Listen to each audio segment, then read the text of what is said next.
Hello everybody, it's Warhammer here with another bit of Total War, Warhammer 2, Quick Match gameplay. This time around, we are going to be playing as the perfidious Skaven against the forces of the Dark Elves on the map Desert's Bounty. And for this match, I actually had a specific test I wanted to do in mind, and that was testing just how good, or not, perhaps not good, Poison Wind Globadiers are nowadays. One of the questions I did get in the comments was whether I think they're still a decent unit, whether I think they're still really even usable. And honestly, I didn't know. I haven't really tested them much since the drop of the patch. I've been playing mostly Bretonnia, really, and a little bit of other factions, but I haven't really done much Skaven. Most of my Skaven builds have been Vanguard rushes, and so that obviously isn't the greatest thing for Poison Wind Globes, but I figured let's give them a shot. Because in this last patch, the Poison Wind Globadiers did get this new trait. Now they do have this ability, Poison Wind. When they hit a target, they do damage over time, sort of like a very strong Mortis Engine effect, but on whatever target's been hit, and it only lasts 10 seconds.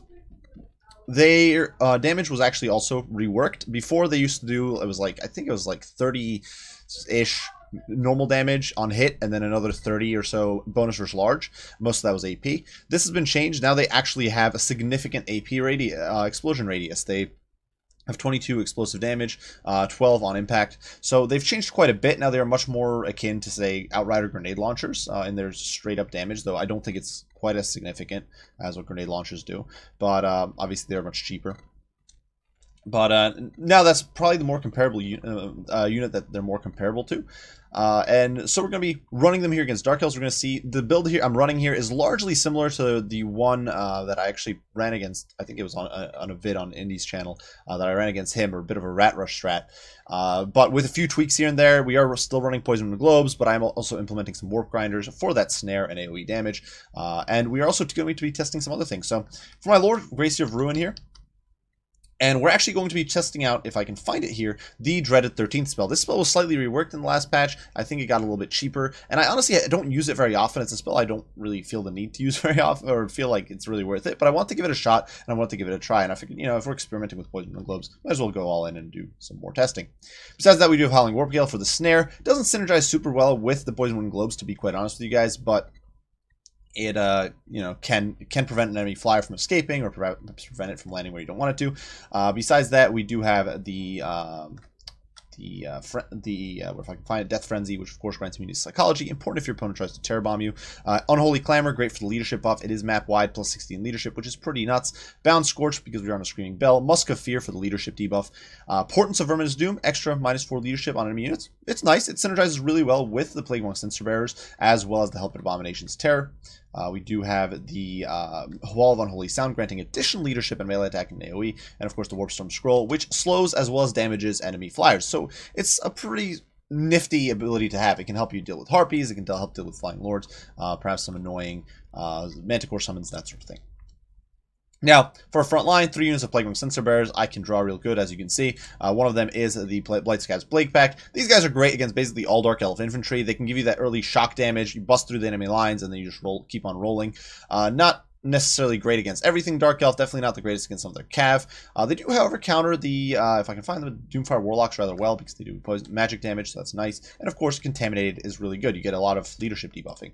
On the flanks, we do have some Skaven Slave Spears, just providing that extra meat to block out my opponent. Helped Abomination in the back here, providing anti-large AP. This unit is not necessarily the greatest. I'm not the biggest fan of it, but I do think it makes a solid anchor as well as Terror Bomb within this sort of Death Ball build. 2 Rat Ogres provide flexible support, and then, of course, we do have a single unit of Teeth Breakers providing suppression and snaring, which will help the Poison Wind Globes do a lot more damage. So we do have 2 of the Poison Wind Globes there. We'll be seeing how they perform. Now, for my opponent, he did decide to go with a pretty unconventional build, if I do say so myself. For his Lord, he's running Supreme Sorcerer's Death, which isn't the unconventional bit, and I can draw real good. But she's got Spirit Leech as well as Purple Son of Zerus, so going really cheap here. Life Leeching, of course, for the extra Winds of Magic, as well as Arcane Conduit. Surprisingly, no Ardripple's Black Horror, which is a huge disappointment. Definitely the best spell. If you bring a Sorceress, come on, you gotta bring it. It's such an awesome looking spell, even if it whiffs and does nothing.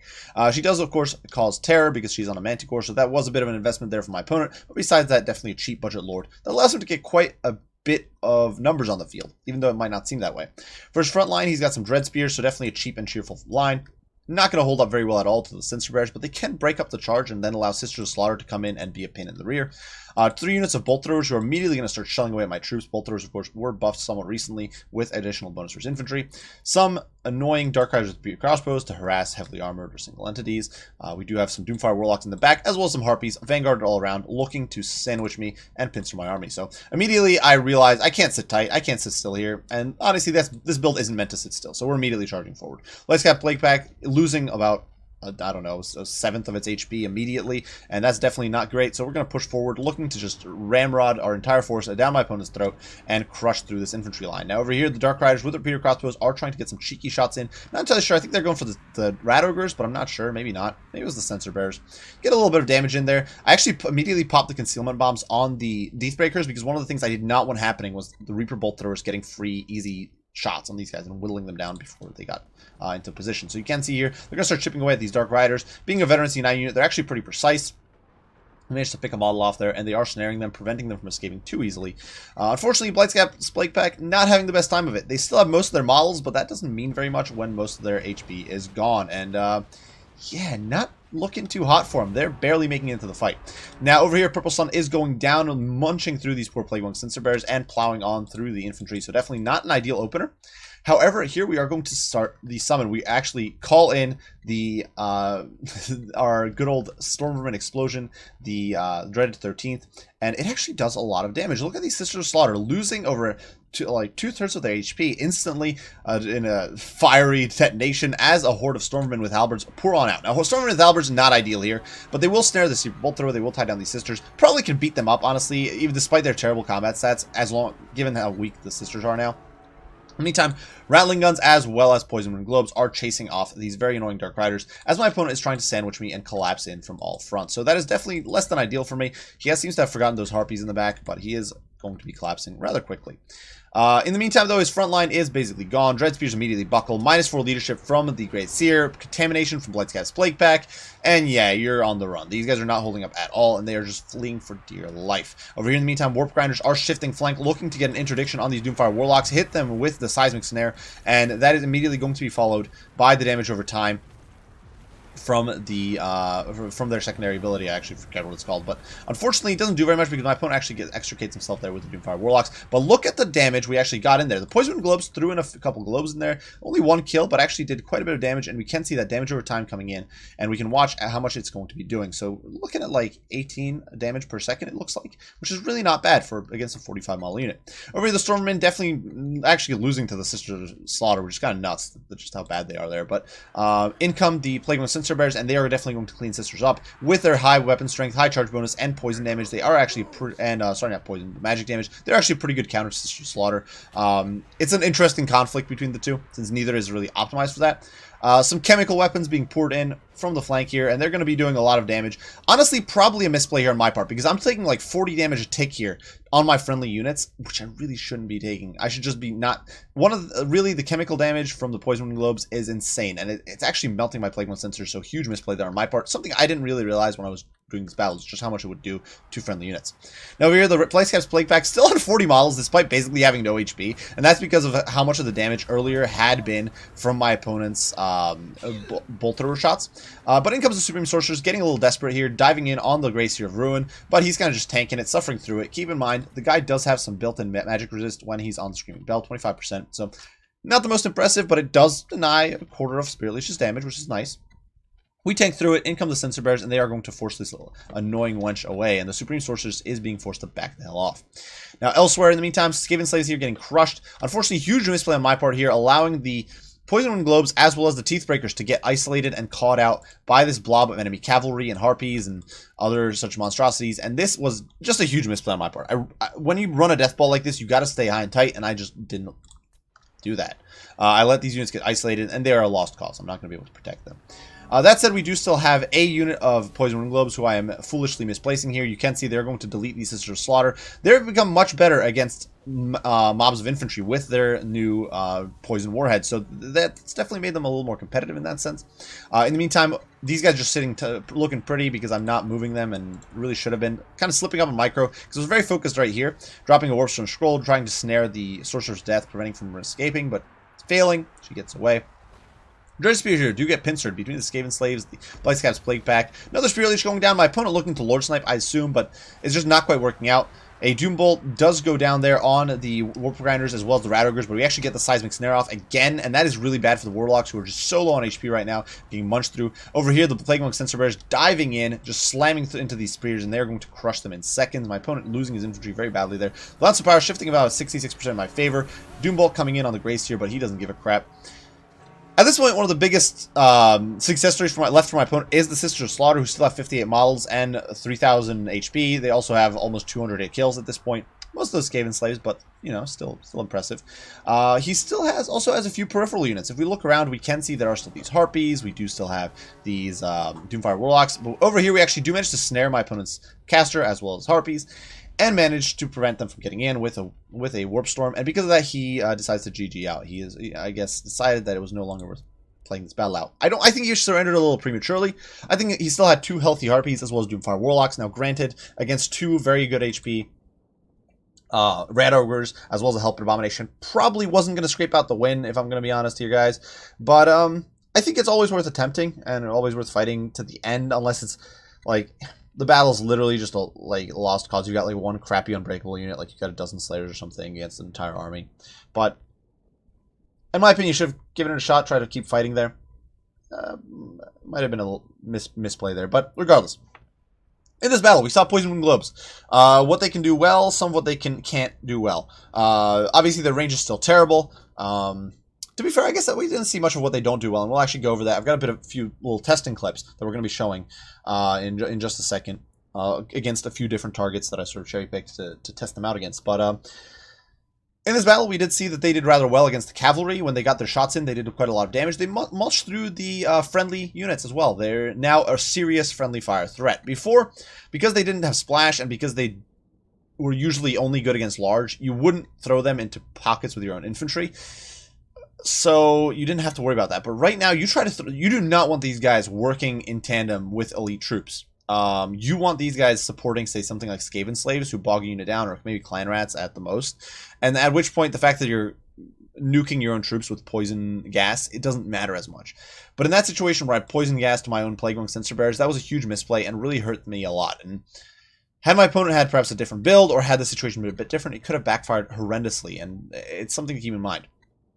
Against units like cavalry, it's not as bad, but the splash still does imbue that poison effect from what I've been able to tell. And so even against cavalry units or big monsters, if you hit them and then you're splashing onto your nearby units, they are all going to be taking additional damage. So we definitely saw that have an impact there. Now, the other spell we saw there, or the other thing I wanted to test there that we saw, was the Dreaded 13th. For 20 Winds of Magic, it deleted about 2/3 of a unit of Sisters of Slaughter, which, it's not terrible. The summoned unit is a Stormwind and Halberds, which is kind of a meh unit. It's a spell that you'd think would be better defensively, because Halberds, of course, are a defensive-oriented unit. They're more designed to deal with big monsters. But at the same time, the explosion is not ideal against most units that are harassing your backline. Cavalry will most likely dodge it.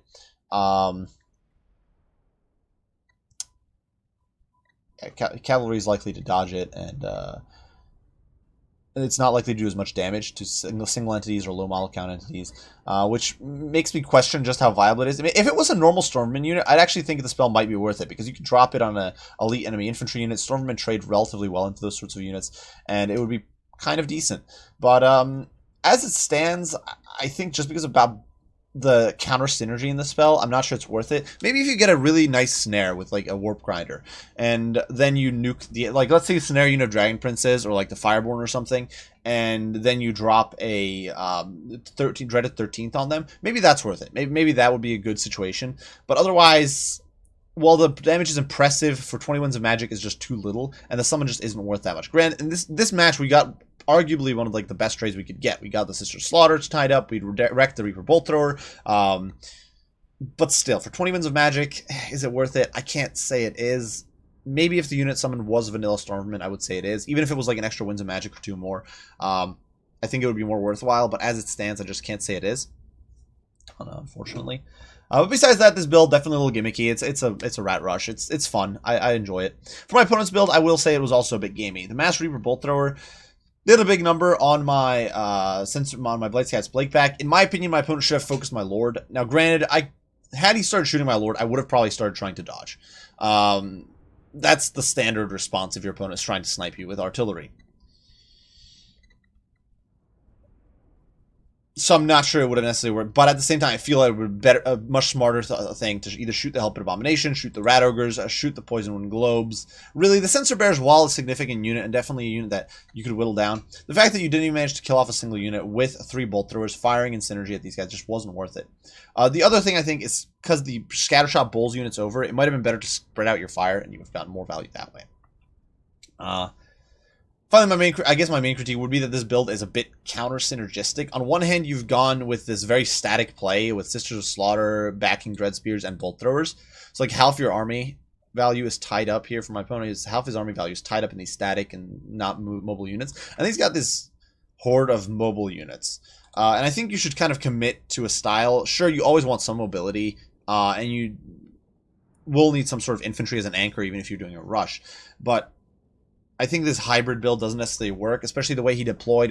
It took too long for his Doomfire Warlocks and the Dark Riders to get into or not the Dark Riders, the Harpies to get into the fray to really contribute. And by the time they did, it was just too little, too late. So that's my 2 cents there. That was sort of how I feel about the builds.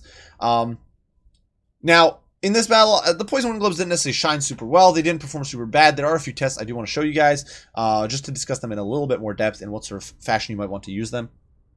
So without further ado, let's sort of dive right into those. So the first test here is going to be some Poison Wind Globes versus the Hargoneth Executioners. We're going to throw things in the fast forward because really it's all about seeing what happens. Now, right here, I'm not running a unit testing mod. Obviously, I have to run the quick match beta at the moment, and many mods don't even work with that. But Poison Wind Globes, let's watch sort of what they do here. We're going to throw things into slow-mo, and we're going to see just how much they do. Hargoneth Executioners did get buffed to 6,300. They are kind of an ideal target, being a high armor, which doesn't matter against the AP, relatively low HP unit with a pretty dense formation. So we can see that they go down from 6,300 to approximately 5,300. So they take about 1,000 damage on the volley, and that is going to be followed up by some poison gas damage. So if we watch here, the poison gas is doing a fair decent amount of damage. We can see it's about 20 or so damage per second. Unfortunately, they did take a little bit of splash there, but about 400 additional damage was done. Over here, as you can see, a similar case, the poison did do about another 400 damage on the Hargoneth Executioners before wearing off. So definitely not a terrible amount of damage there. Another volley there, doing another about 12 or 1300. Actually, as the distance closes, these guys get a lot better.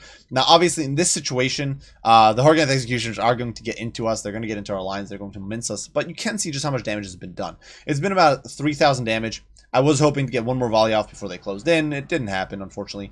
Over here, a little bit of RNG, perhaps. These guys took a little less damage than their brethren.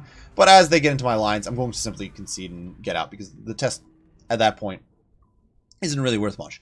Now, kill-wise, you don't get much. This unit isn't really designed to rake in early kills. It's kind of like the Reaper Bolt Thrower. You get a lot of damage. And as you saw within the space of 2 volleys, keep in mind this unit is only 550 gold. Within the space of 2 volleys against the Hargoneth Executioners, we saw them take down their HP by about half. They lost about 3,000 HP. It seemed that, and there might have been more coming in from the poison damage over time if I'd let it go. The per volley damage seemed to be about 1,000 to 1,200 to maybe 1,300. The damage over time seemed to range from about 300 to 400. So definitely some pretty solid performance there against infantry mobs. Definitely the splash and the rework seems to have helped them. Before, the unit was basically worthless against infantry.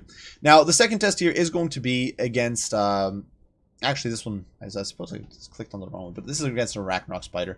And we're going to see how it performs against... That was another infantry test that I wanted to run, but you know what? Because I always pick this one. We'll see the Ragnarok. We are going to see how it performs against single entities, because this used to be one of the big strengths for Poison Wind Globes, was that you could have them attack a single entity, and they do thousands of damage very quickly. A lot of people complain that they're not good against large. This isn't really true. They could hit rather consistently against large single entities if they weren't flying, because flying units tend to get stagger animated, and these guys have very bad accuracy, so they tend to miss a lot. But against large single entities on the ground, they tend to be decent enough. So we're going to see how they perform here. Throw things into fast forward again. Going against the Ragnarok. Now, I kept the same formation. I'm actually going to be trying to use a single unit of Poison Wind Globes, just to keep things a little balanced, just to see how much they do on their own.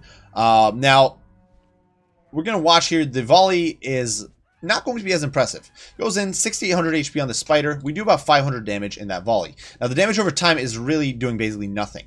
It literally does 1 damage a tick. So the damage over time, not impressive. It's not going to do very much for you at all against a single entity target. Not going to do very much against... Now, assuming that it scales in a similar fashion, one of the things I didn't test here was monstrous infantry. But assuming it scales in a similar fashion against monstrous infantry, it's not likely to do very much there either, because against monstrous infantry, you'll get like 12 damage a second. Not the greatest against those sorts of units. And unfortunately, things do kind of get a little hairy here because the spider dives in on the 4 poison wind globes. So we're going to throw another volley in there from the other poison wind globes. But as you can see, the damage is anything but impressive. In the course of 3 volleys, we've done about 1,000 damage to the Ragnarok spider, which obviously is not great. At this point, I do decide to end the test, but what we can see here is that the damage against large targets has tanked significantly. It's essentially been cut down to probably about half, maybe even less. So you really don't count on these guys against single entities. If you're looking to counteract large single entities from your opponent, don't count on these guys. Don't count on them against large monstrous infantry either, in my opinion. They just will not cut the mustard. Now, in this test, it's a bit of a in my opinion, a slightly suboptimal target. Black Orcs. Black Orcs have a very high HP pool per model. I believe they have higher HP than most cavalry actually has. At 60 models and 8,100 HP, they're just pretty insane. They have pretty wide formation. Not necessarily the widest, but enough, I think, to where it makes a difference. So we're going to see how the Poison Wind Globes perform here, coming in against the Black Orcs, and they take them down by a solid 800 or so HP. So the wider formation certainly makes a difference compared to, say, Hargoneth Executioners, who took a solid 1,000 damage on the initial hit. Now, obviously, over here, these Black Orcs kind of getting messed up by the Warlord who's interfering there, but we can see the continued push here, again, on this flank. And so already, in the space of just 2 volleys, we've done over 1,000 damage to the Black Orcs. If we look at the damage per tick, it's about 30 damage, or 29, I think, for every second there. Or I guess it's slightly variable depending on which units get hit. I assume it works kind of like Spirit Leaf, so there's a certain element of RNG to whether or not it actually affects a model. But as you can see, not the greatest amount of damage as in raw damage, but certainly, or as in killing models, but a massive amount of HP damage. 2 volleys, Black Orcs are already down by a solid 2,500, 2,600 HP. So pretty big effect there. In the meantime, over here on the densely packed formation, it is absolutely devastating. So against densely packed troops, the damage you get is insane. We're already seeing these guys melt down to less than half HP. The Warlord, they're tying them up. The Black Orcs here will obviously win, but we can actually watch just how much they do. And just the damage pouring in. Honestly, if this was like a campaign battle, you could easily get some massive value like this. Tying your opponent down to single entities. My opponent's army, or the AI's army here, does shatter. So, yeah, they can do a lot of damage to infantry. Black Orcs, even, who are probably the most optimal infantry to resist these guys' attacks, because they have very high armor, they have very wide formation. Dwarves maybe a little tankier. I actually didn't test dwarves, so maybe we'll run a quick test on dwarves right after this. After this last demonstration, we're going to demonstrate on Cav. But yeah, you're looking at about 1,000 damage per volley against just about any type of infantry, especially once the poison damage gets considered. Because when you think about it, 30 or 40 damage a second, and I don't even think it's a second. I think the tick is actually more than once a second. I think it's twice. From just the rate, it seems to be twice a second. So if you're looking at 40 damage every even if it's 20 to 30, let's say it's 30. You're still looking at about 600 damage potentially, and I think probably you're going to look at like 300 to 400 it seems. So maybe it is once every second. Maybe I'm wrong, but 300 to 400 damage, definitely no laughing matter. Over here, my opponent stacked on top of that 1,000 baseline that you're doing. Now here, the AI does have the broken tusk mob, so we're going to see how much we can do. Now, unfortunately, the setup here and all that is a little janky. We do get our volley off, and you can see the damage is decent. Not as great as it is against the Black Orcs, but we are still seeing about 900 damage being done. They're losing about 20 damage a tick, and unfortunately, they just kind of overrun me and get in on my backline. You can see the amount of friendly fire there is pretty obscene. We really do melt these guys, so kind of sucks there. Not getting necessarily the best testing, but actually, we're going to get a little bit of better engagement here. The AI does overrun the Poison Globes, routes them. They're at 3,600 HP. They've lost 6 models, so that is something, but we can see the volley coming in. And knocks him down by another 800 or so HP. So really against any unit that has higher model count than a against any unit that has higher model count than like 24 or 12 models or something, you can get a very respectable amount of damage in. And we're kind of seeing that here. We're just seeing just how much damage you can get. Obviously, once the model count drops and with some scatter, it's less. You're looking at like 500, 600. But against a full unit of Cav, potentially you're looking at like 1100 damage. So definitely respectable in that situation. I did just say we'll test it against dwarves because some of the things I was a little curious about was how they would perform against the Dowie. And perhaps we'll try them against a little bit of monstrous infantry as well. So against the dwarfs, I don't really care. We just want a cheap, stripped down lord that can't do anything. What's a good unit to test it on? Doesn't really matter. Slayers would probably be one of the worst, I'd assume.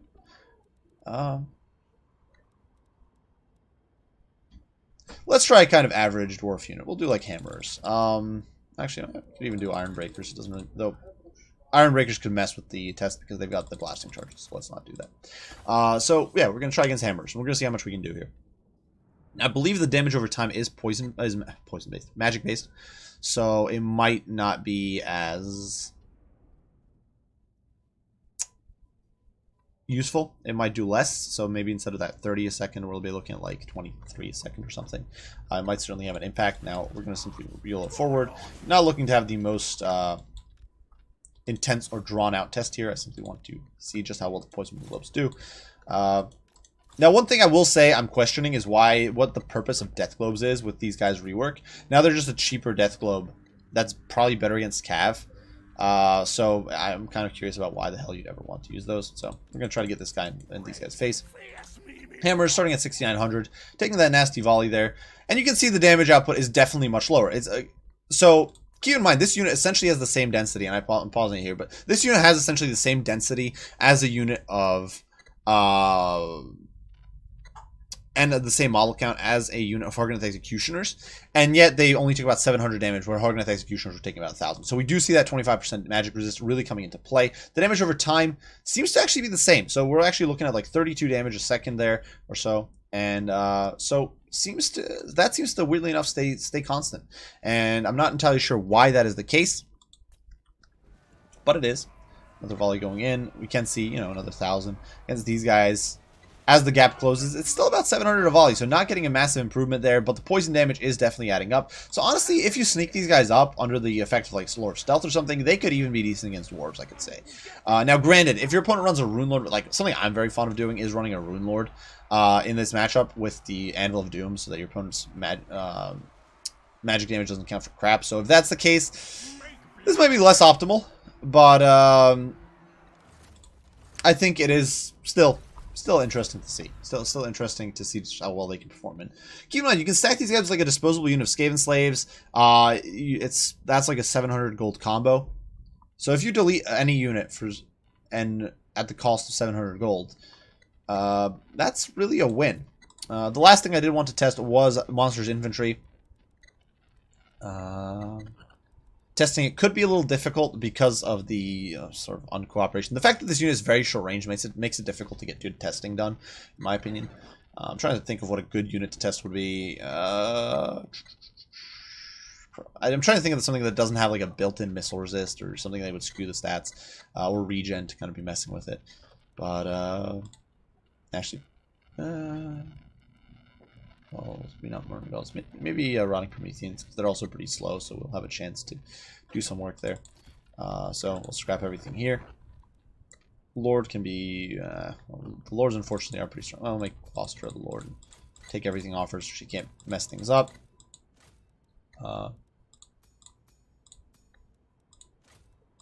Yeah, so Claustra. And we'll throw in a Rotting Promethean. So...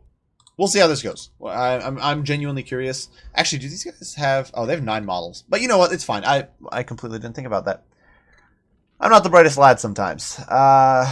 It's okay. I think that if we can tell what their performance against St. Monsters Infantry build be, whether it's 9 models, we could have honestly done like Demigryphs or something as well, and I think the testing would remain pretty valid. So, I'm just going to start battle. Not looking to do any fancy footwork. Going to run a Lord up. Going to throw some poison gas on these guys and see just how well it does. So pull you guys back. I don't want to have the test messed up. I'm looking to just get 1 or 2 volleys in, just to see So get an idea of what the average would be. You can run forward. So these guys have 5,900 HP to begin with. And when they get gassed... Now, as you can see here, one of the things you're actually seeing here is how many shots are missing. So you see all these like little gas clouds where the shots whiffed. So probably like half the shots, I think, it seemed missed the target completely. And kind of scattered on the ground among them. And it actually looks like the damage you get against the Rotting Prometheans is even lower than it would be against the Spider. Now, if we put things into... we can see the damage over time is only about 4 to 5 damage. So it does seem that there's a bit of randomness there, but definitely not impressive. Now, maybe as these guys clump, we'll see if clumping will have an effect. But this is not impressive. Not going to lie. It's 5,600 HP. They've lost about 300. Now, when they clump like this, so actually when they clump, you actually get a decent amount of damage. You can get about 800 damage in. Because suddenly you're not missing, more of your shots are connecting. But against a scattered unit of monsters infantry, and imagine, so if these guys were like diving into, say, a unit of Skaven slaves, they're not going to connect in a blob. They're going to spread out more. So you're not going to be getting this full value. This is sort of an ideal situation on a Lord. So we're doing, you know, like max damage. Which is nice. It's actually about it seems to be about 600 or 700 damage there. But I don't think that could be expected. I think in practical games, these guys' performance against monstrous infantry might actually be the worst challenge they have. So that is something to keep in mind. So that's the Poison Glove. So if I was going to say, are they still usable? Yes. Are they... I think they lost some of their niche as a point defense against large. I think if you're going against a cav-heavy faction, so something like Bretonnia, for example, they can still perform rather well. I think against a faction that is not as cav-heavy, that might be bringing more monstrous troops, these guys fall off. Something like Empire, where you run the risk of demigriffs or maybe a steam tank or something, that's less than ideal. You factions that might bring, say, Manticore or Manticore summons. These guys are not going to perform as well at cleaning those up because they don't have that bonus as large and their precision is just not that good. Plus, they're gassing your own troops, which they weren't doing before. Before, the friendly fire on these guys was very, very limited. As unlawful or unrealistic as that might be, it did make these guys have a niche. Now they're a really solid infantry cleanup for a 550 gold unit. Infantry / cavalry / cheap chaff. Makes me question why the hell you'd want Death Globes who don't even have damage over time. I would strongly suspect that Death Globes probably have a similar performance against infantry to these guys. Maybe not, because they do definitely do more damage. Splash, but I feel like if you want good enough against infantry, you'd probably just go with Poison Globes. They're cheaper, easier to protect, and they do still get decent performance. Within 4 or 5 volleys, you can essentially cripple an infantry unit, which is not bad. And you don't feel as bad if you waste these guys on like cheap trash.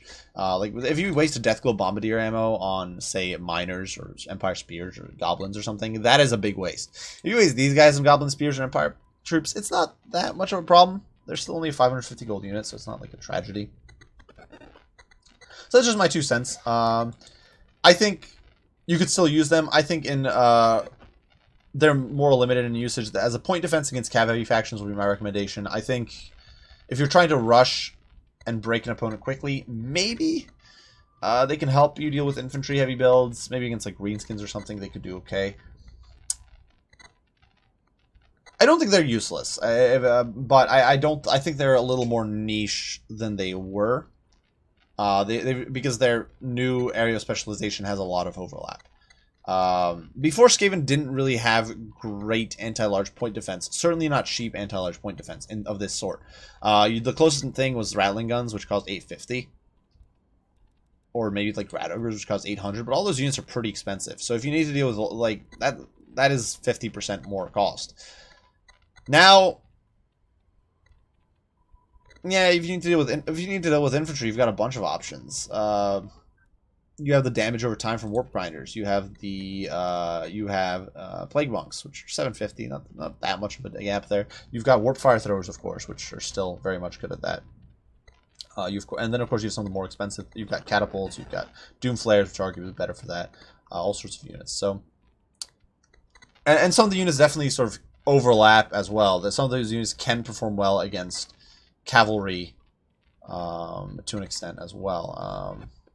maybe not as well as these guys. These guys are a little more of a universal unit, where they won't do terrible against anything. So, for example, where Plague Monks will do pretty bad against cavalry or monsters, they won't do as bad.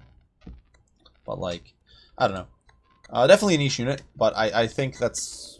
I think they still have their place, and I think that their universality now is a nice boon. Before they were only really good against large. Now they're less good against large, but decent against everything. So, yeah, not a terrible unit in my opinion.